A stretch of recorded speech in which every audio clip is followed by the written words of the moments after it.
acara selanjutnya yaitu sambutan. Sambutan yang pertama kami mintakan dengan hormat kepada Direktur Pondok Modern An-Najah Jindai Alus, yaitu Tuan Guru Besar Kiai Haji Zarkasi Hasbi Alsi. Kepada Kiai kami mintakan.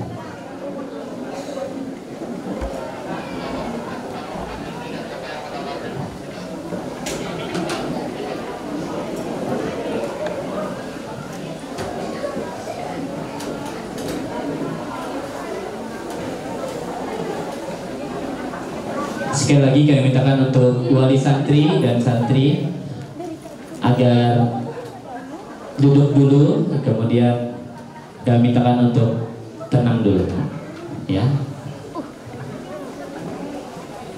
Bismillahirrahmanirrahim. Assalamualaikum warahmatullahi wabarakatuh. Alhamdulillah wa syukurillah wassalatu wassalamu ala rasulullah wa ala alihi wa ashabihi wa man tabi'ahu huda wala hawla wala quwwata illa billah.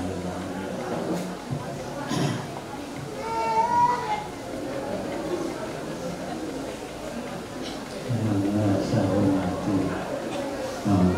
para tamu, wali-wali santri dan santriwati, bapak-bapak guru, ibu-ibu guru, hadirin dan hadirat yang berbahagia. Alhamdulillah, puji syukur kita kepada Allah Subhanahu wa Ta'ala. Begitu juga salawat dan salam semoga selalu tercurahkan kehadiran di kita Nabi besar Muhammad sallallahu alaihi wasallam beserta keluarga, sahabat dan pengikutnya yang setia. Alhamdulillah, pada hari ini anak-anakku sekalian kelas akhir telah menamatkan pelajarannya dan didikannya di pondok SD An-Najah. Semoga didikan dan pembelajaran anak-anakku sekalian bisa diteruskan, jangan berhenti, tetapi teruskan setinggi-tingginya dan berprestasilah dari SD An-Najah untuk selanjutnya, bahwa kamu nanti sesuai dengan apa yang dituliskan oleh panitia.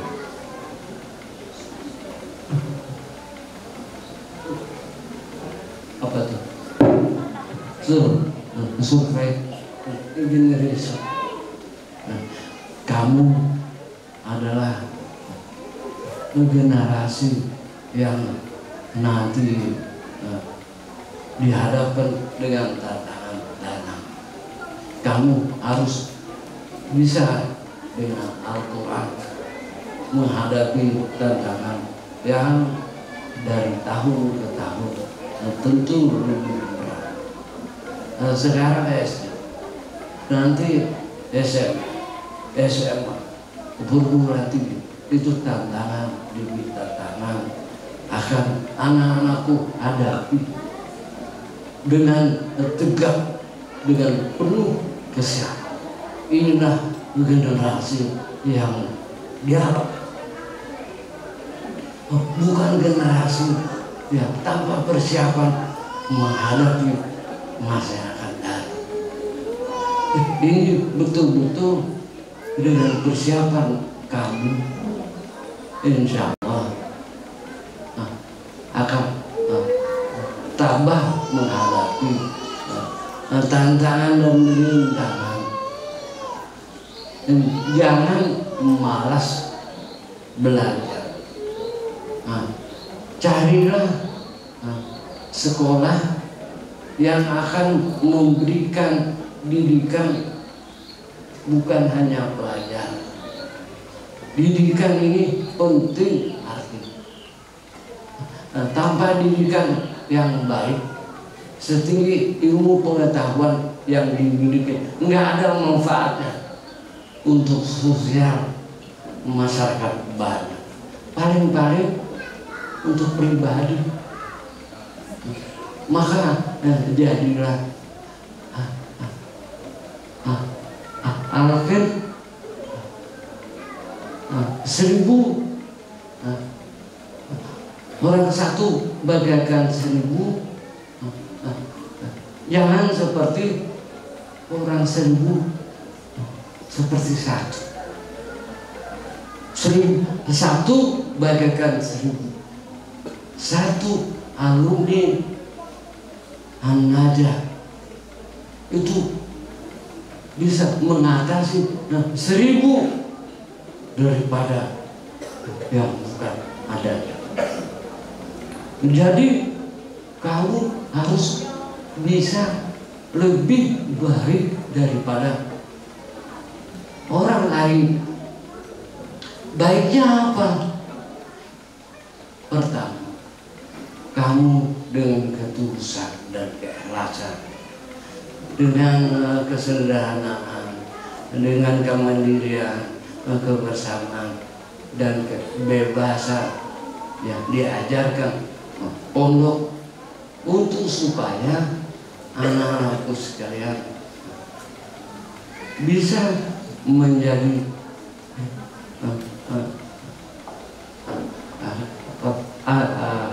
keturunan yang menjadi imam bagi orang-orang yang baik.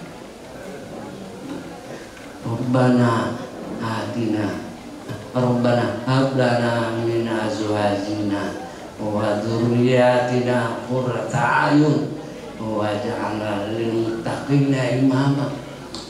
Bukan pemimpin orang jahat, bukan pemimpin anak-anak yang tidak berpendidikan, tapi kamu menjadi pimpin orang-orang yang bertakwa, orang-orang yang baik. Itulah doa daripada setiap orang tua. Rabbana ya Tuhan kami, berilah kami anak keturunan qurrata a'yun waj'alna lil muttaqina imama. Bukan karena gantengnya, bukan karena bungasnya, tapi memberi mual. Jadilah anak yang menyenangkan ketika dilihat, menjadi pemimpin orang yang baik-baik. Nah, inilah doa orang tua. Mudah-mudahan ya, ini anak akan menjadi buah mata, dipandang menyenangkan, biar hitam tapi manis, daripada ganteng kurang ajar. Jadi oleh karena itu, di samping itu juga dia akan menjadi pemimpin generasi yang akan datang. Ini luar biasa doa daripada Nabi menginginkan generasi yang akan datang harus lebih baik daripada bapak dan ibu. Ini sudah terbukti. Tadi itu yang namanya hadis.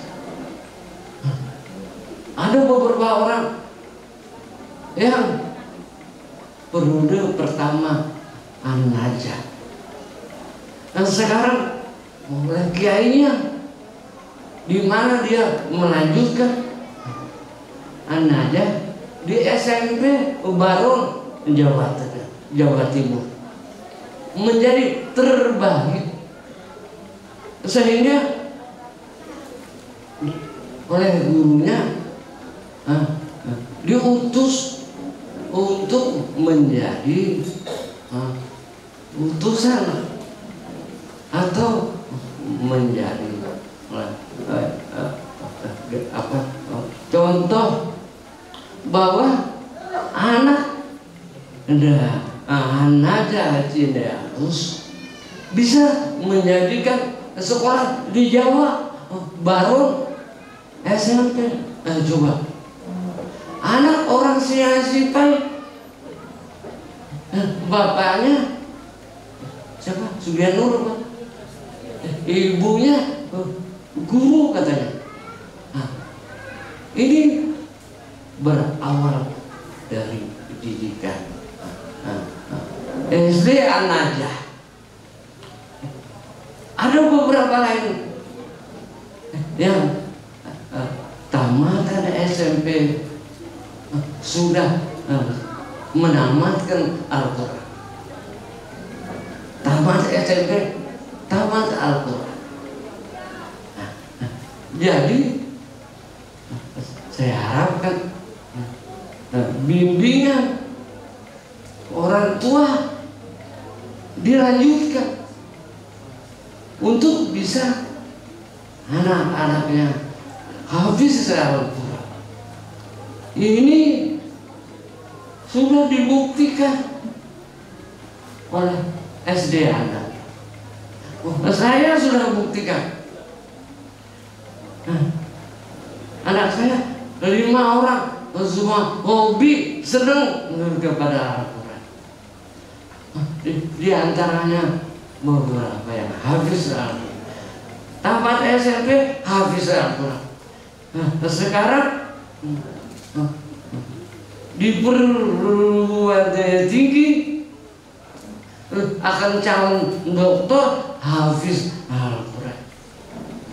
Jadi saya memberi contoh, apa bisa anaknya menghafal Al-Quran?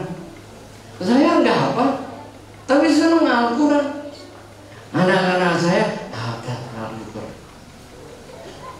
Maka jangan pesimis, saya nggak hafal Al-Quran, tapi senang saja sudah cukup memotivasi anak untuk bisa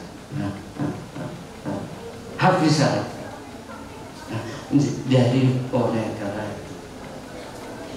itu supaya terus dibimbing, walaupun dia kelihatannya enggak terus belajar kaji karena di rumah. Apalagi kalau anaknya cerdas,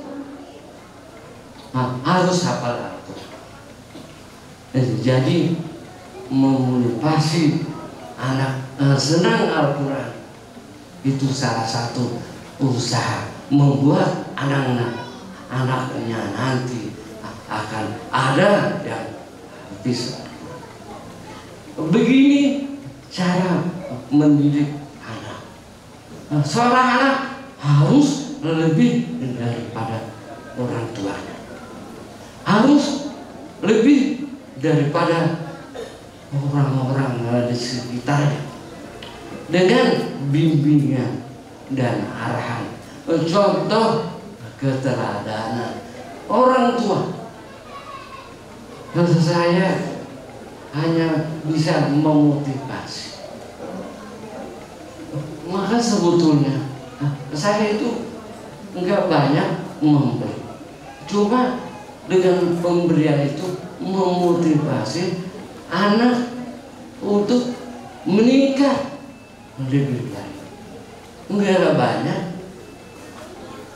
anak yang bagus, harokat sholatnya dimotivasi. Anak yang bagus bacaannya dimotivasi. Enggak rugi, untung itu pipikan. Saya sengaja itu uang tipikat kamu sampai ditabung oleh Tuhan. Jadi pemberian kiai memotivasi untuk bisa meningkat tidak banyak, tapi tujuan saya motivasi semua santri baik SD, SMP, Nasrani, bukan hanya di sini, di DH saya tukang motivasi. Itulah sebabnya dengan motivasi ternyata pondok di Indonesia yang mendapatkan kerapatan karena saya sebagai pembina yang memberi motivasi kepada anak didik masyarakat Cinde Alus untuk menjadi lebih baik daripada masyarakat yang lain. Dasarnya Quran, kuntum khairu ummatin ukhrijat lin-nasi ta'muruna bil ma'ruf wa tanhauna 'anil munkar wa tu'minuna billah. Kamu akan menjadi umat yang terbaik, masyarakat terbaik, keluarga terbaik. Bila mana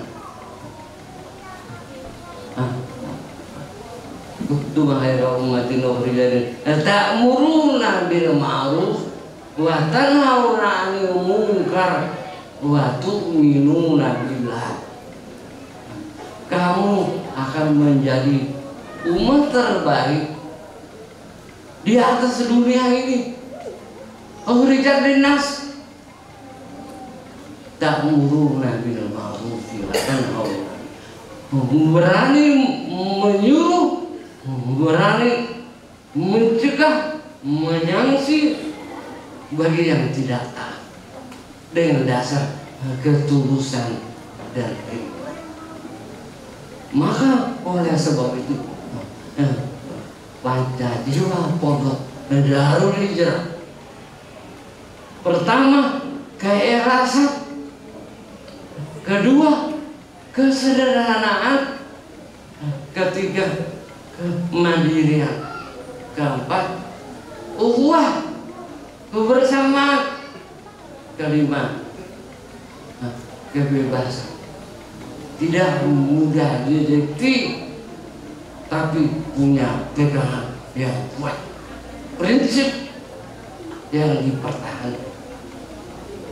Inilah yang membuat Darul Hijrah ini pondok akan menjadi terbaik. Karena kiainya tidak hanya sekedar menyuruh, bisa menjaga.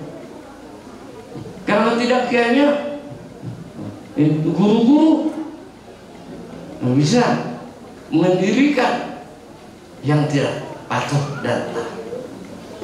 Maka untuk menjadi anak yang mau dikoreksi, mau mengoreksi, kalau dia nanti menjadi orang besar, mau dikoreksi seketika menjadi anggota. Karena itulah anak di pondok harus siap samena wata, samena saya dengarkan dan saya baca. Maka anak pondok adalah orang yang berakhlak, bukan sekedar pinter. Saya tahu anak itu ada enggak begitu pinter, tapi mau di pondok itu saya hargai. Walau dia enggak pinter, mau di pondok, mau dididik, mau patuh dan taat, insya Allah lebih bermanfaat daripada orang pintar yang kurang ajar. Karena kalau orang itu berakhlak mulia, berbadan sehat, berpengetahuan luas, berpikiran bebas, insya Allah jauh lebih besar, jauh lebih berharga. Ada orang hanya sekedar pintar tapi tidak berharga, tidak sekedar sehat fisiknya tapi tidak berharga.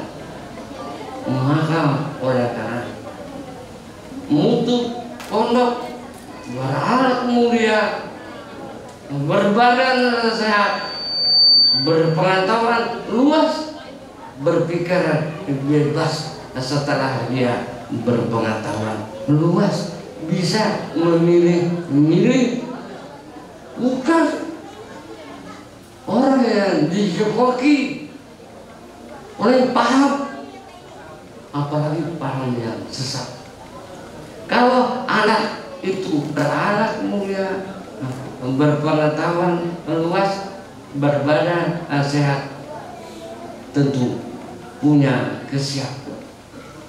Badannya sehat, pengetahuannya luas, berakhlak mulia, punya kebebasan menentukan sikap. Walaupun orang mengatakan ya, tapi anak didik pondok berani mengatakan no,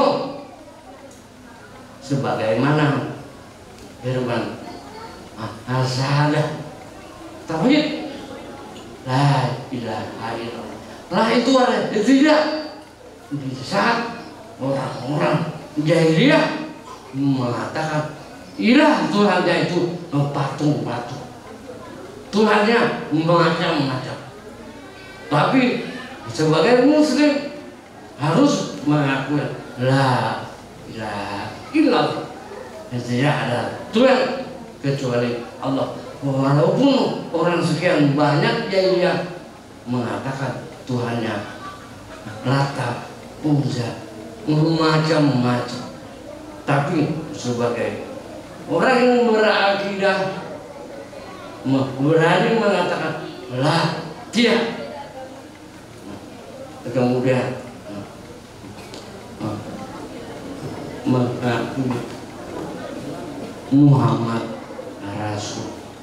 Nah, inilah didikan menjadi anak pondok sebagai generasi penerus bapak dan ibunya, insya Allah dengan harapan doa pada atina dunia hasanah wa fil akhirati hasanah wa qina adzabannar. Mungkin ini saja yang bisa saya sampaikan. Nanti saya ada tamu di Putra. Itulah saya sebetulnya baru hari Jumat kemarin dari Batu Licin di mobil AC dingin, batuk, ngengkel, batuk. Dulu saya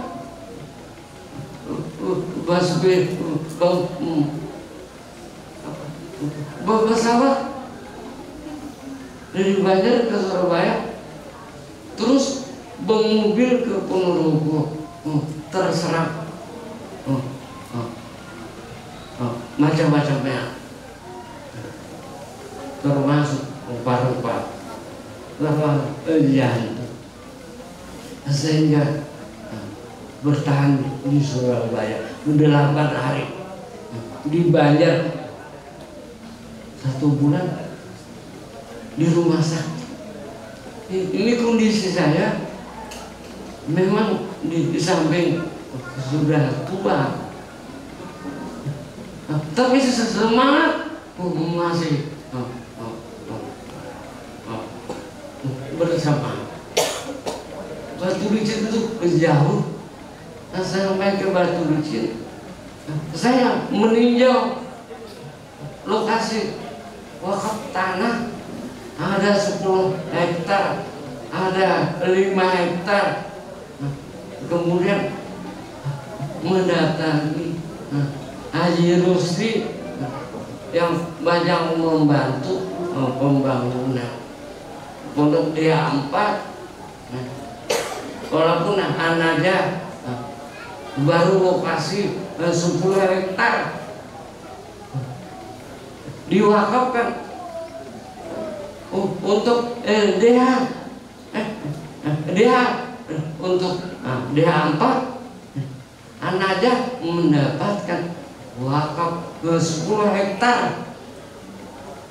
Ini minta supaya dimulai.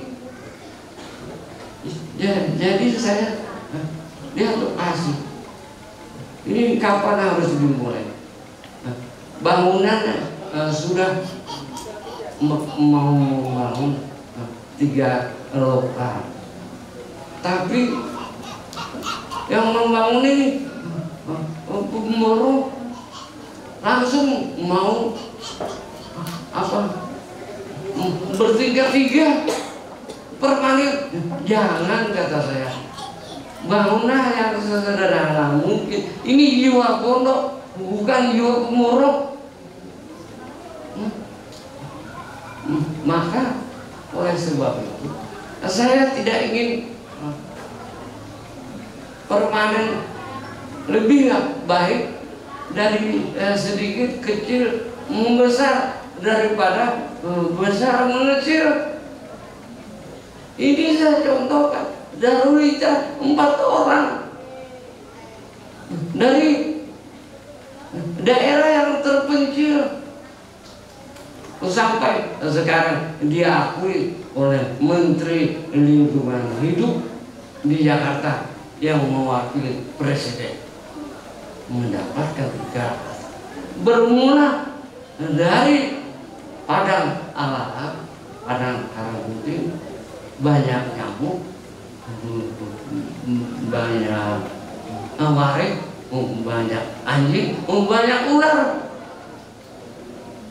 Ternyata dari sebab itu diberikan penghargaan. Dari awal tidak dipandang, tidak dikunjungi, sekarang menjadi kota, menjadi Mina Gurita, penghasil patin terbesar. Ya, padahal yang memulai itu adalah anak-anak kita, orang yang tidak mengerti dahulunya, tapi karena dia mau belajar, mau dibimbing, akhirnya menjadi pengusaha ikan patin terbesar. Tidak harus menjadi bukan lagi desa, sudah menjadi kota pusat. Dari Banjar Masif ke Martapura ke Banjarbaru, dari lapangan nanti melalui Cinehalus, maka Cinehalus berubah menjadi Mina Pulitan, artinya penghasil ikan patin terbesar. Itu ada pabriknya untuk ekspor ke luar negeri, dihasilkan oleh Cinehalus. Dulunya ya, lewat ini paling di rumah orang cari kayu. Dan sekarang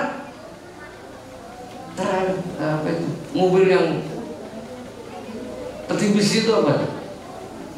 Masuk membawa ikan patin, sudah ada truk langsung ke Banjar. Udah dahulu nggak ada jalan, dan sekarang jalan tembus. Nah, ini sebagai kesimpulan bahwa dengan pembinaan yang dulu orang Cinehalus tahu di sini banyak penjahat yang dipotong-potong apa namanya? Hah? Mutilasi orang Cinde halus, yang mutilasi itu. Tahu anaknya, bapaknya saya tahu.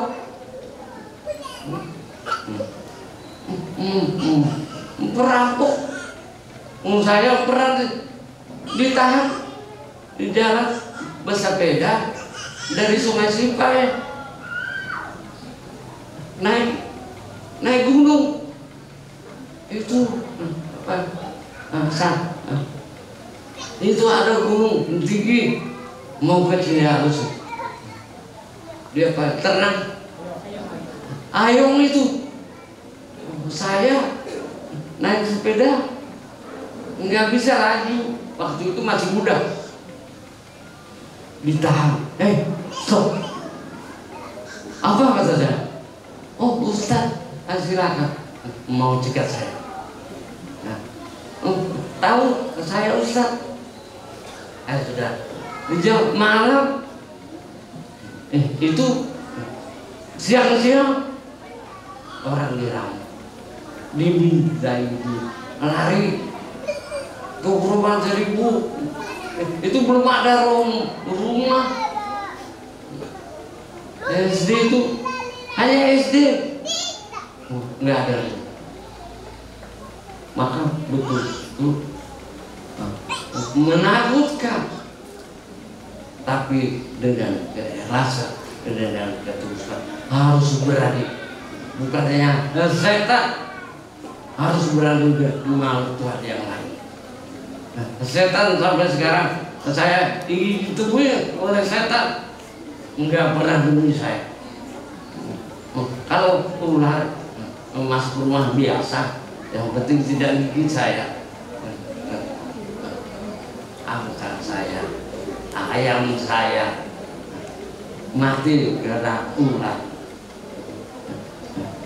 ibu disemprot ular langsung mukanya kena semprot tapi langsung bertribuan alhamdulillah nggak apa-apa mandi dijatuhin ular jatuh ular dari atas ular tanduk saya ceritakan ini kepada orang Jakarta heran betul Ustaz iya ada buktinya nah itulah salah satu yang menjadikan saya mendapatkan penghargaan membuat desa yang tidak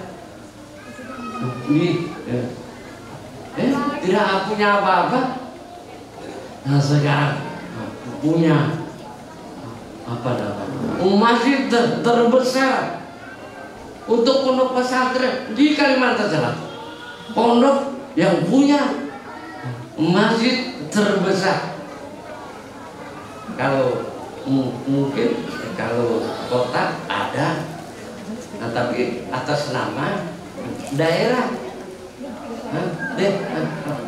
pemerintah ini atas nama masyarakat atas nama orang tua murid bisa membangun masjid yang dananya 25 miliar. Sekarang saya ingin lagi membangun menara falakiyah di pondok Darul Hijrah dengan monumen agar patah. Berapa dana yang diperlukan? Hampir 6 M. Dari mana duitnya? Seperti saya dulu membangun masjid sekian miliar. Itu dari mana duitnya? Kata saya dari atas ke hatinya orang-orang yang beriman. Lalu memberi. Alhamdulillah betul itu berkat doa. Apa tidak ada rintangan, tantangan besar tantangan rintangan, bukan hanya orang pondok, orang luar juga ada yang tidak setuju. Tapi saya biarpun anjing menggonggong gak kira terberam, itu akidah, biar mati dalam berjuang enggak apa. Nah, saya rela walaupun mati tapi masih dalam berjuang, maka tidak akan putusnya perjuangan saya sampai mati sekalipun. Ini ternyata bahwa kepercayaan orang tumbuh berkembang dari pusat sampai ke daerah. Yang mulanya orang meragukan, baru jadi pimpinan pondok yang kedua kali sudah punya keinginan yang muluk-muluk. Nah, apa rahasia? Selama orang percaya, saya akan tetap memelihara kepercayaannya orang untuk bisa terus dipercaya.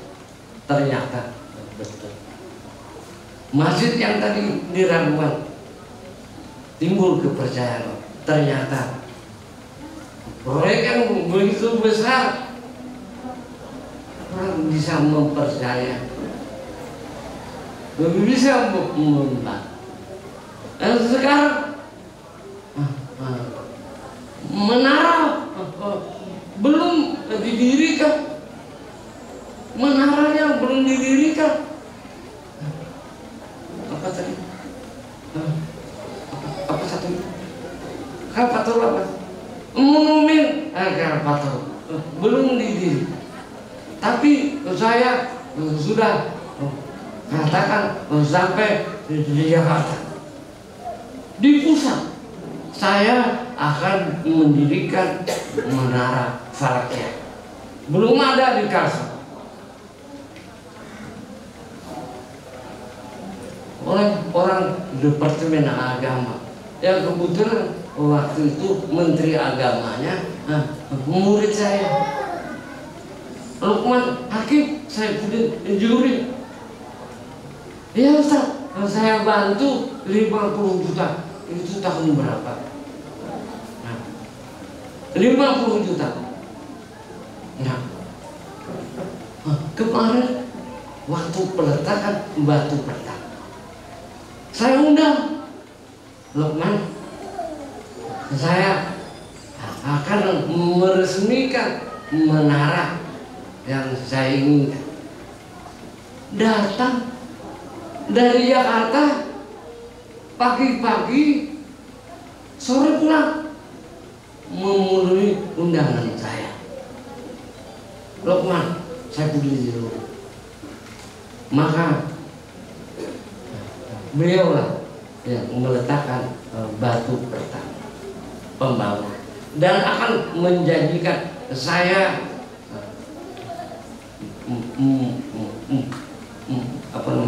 merekomendasi siapa yang akan dikaderkan menjadi ahlinya ilmu falak. Di Kudus ada pondok yang mempelajari ilmu.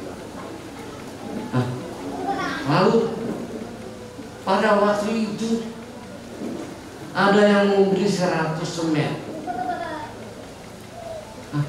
Terus disusul BE memberikan 300 juta untuk pondasi. Coba, belum dibangun. Apa? Bupati siapa? Bupati Hah? Apa? Saidi Mansur menjadikan atas nama Pemda 540 juta Udah berapa duitnya tuh?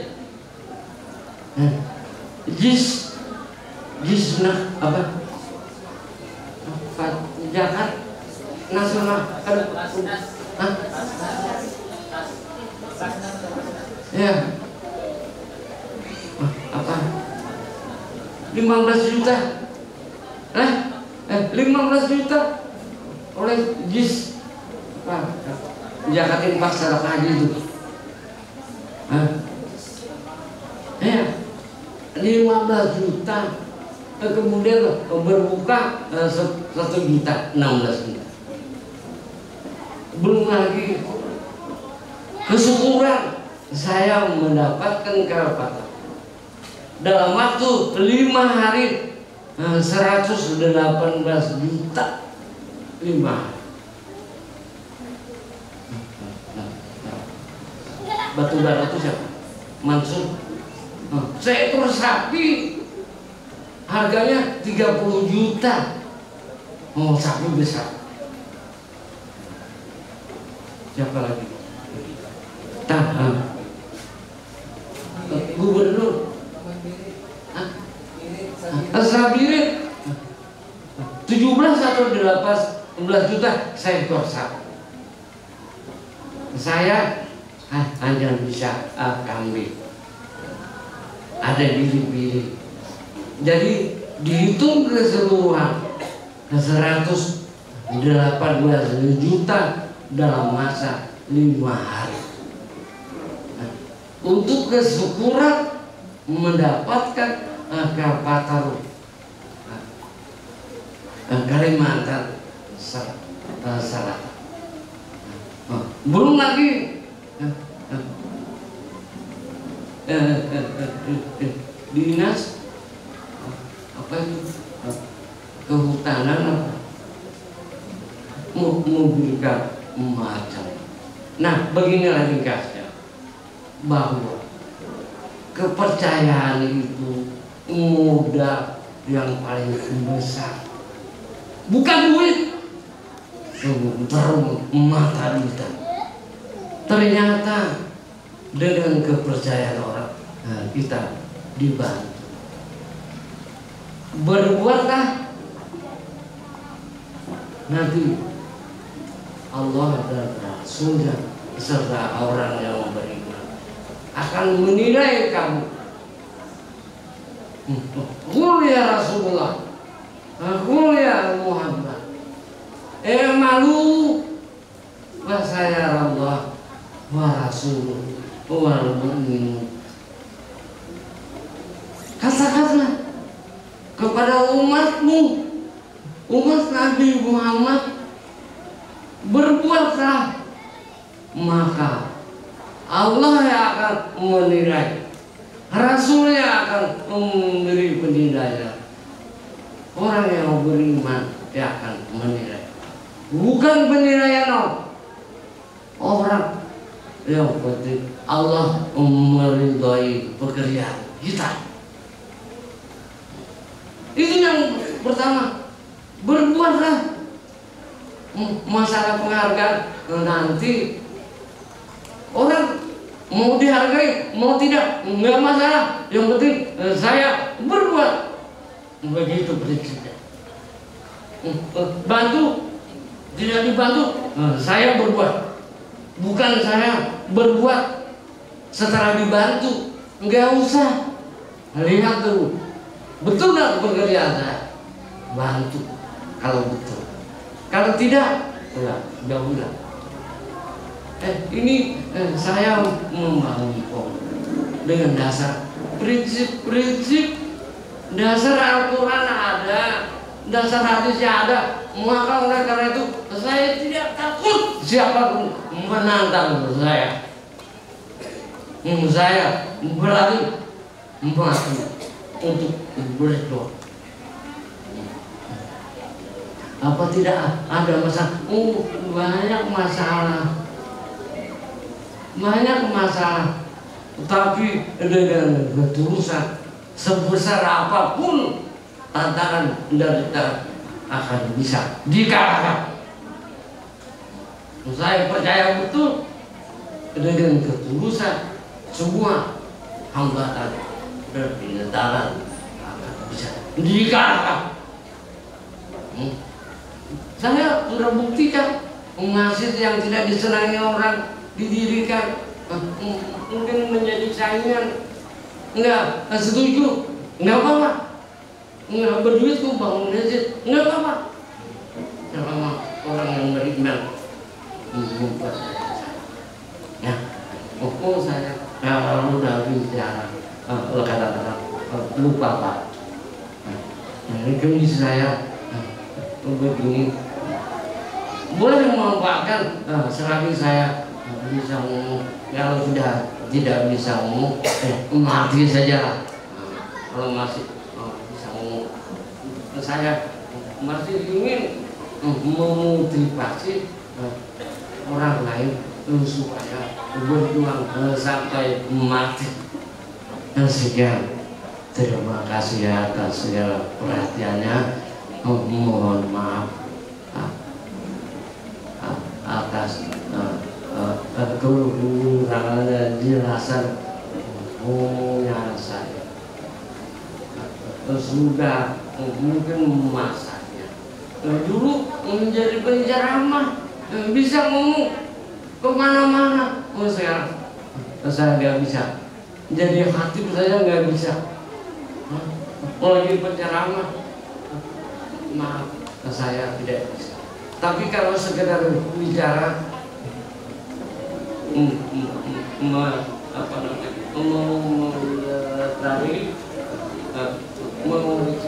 saya bisa.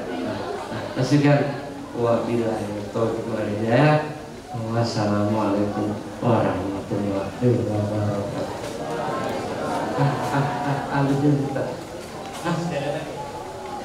Mohon maaf, saya udah dijemput, ada tamu penting katanya. Mudah-mudahan anak-anak semua sesuai